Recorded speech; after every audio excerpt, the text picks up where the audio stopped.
wish to issue a statement by Mount Kenya and Diaspora Leaders Forum, and we wish to state as follows. Fellow Kenyans, we stand before you as representatives of the people, leaders comprising of Mount Kenya Parliamentary Forum, committed to advancing legislative and development initiatives to the benefit of the people we represent in the region and those in diaspora.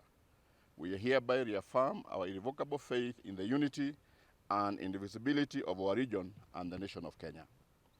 We come to you in tremendous humility to express immense gratitude and admiration to the people of Kenya and of this region for electing us to represent your interests and for electing the Kenya Kwanza administration with President William Ruto as the leader of our country.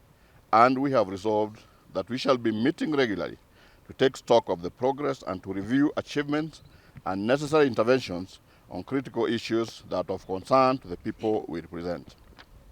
We shall further form a coordinating committee to serve as a linkage between us and the executive in the advancement of people-sensitive legislative and development agenda in our region and region's interests in the diaspora. Exactly 1 day short of today, 2 years ago, on the 13th of September 2022, President William Ruto was sworn in as the 5th President of the Republic of Kenya. His inauguration marks the beginning of a new era, resonating with the hopes and aspirations of many Kenyans who believe in the greatness of our country and the unbreakable bonds that bind the people of this nation together. The hallmark of the 2022 election was a sounding vote of the residents of Mount Kenya for President William Ruto, a first where this region voted almost to a man for a presidential candidate born and raised in another part of the country. We are proud to have contributed to the making of this history. The Kenya Kwanza administration has overseen the country through extremely difficult economic challenges during the past 2 years. President Ruto has steered Kenya off an economic cliff, resulting in reduced cost of essential foodstuffs, household commodities, fuel, and the strengthening of the Kenya shilling against foreign currencies in a difficult post-COVID-19 period. Today, the country is no longer facing the risk of debt distress.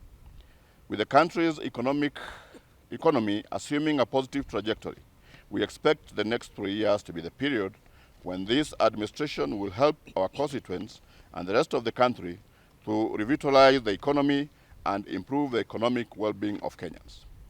Unfortunately, our effort to consolidate the development needs of the people we represent and canvass for their realization has been frustrated by the lack of a focal point of reference around whom we can channel the interests and priorities of our people to the government for actualization.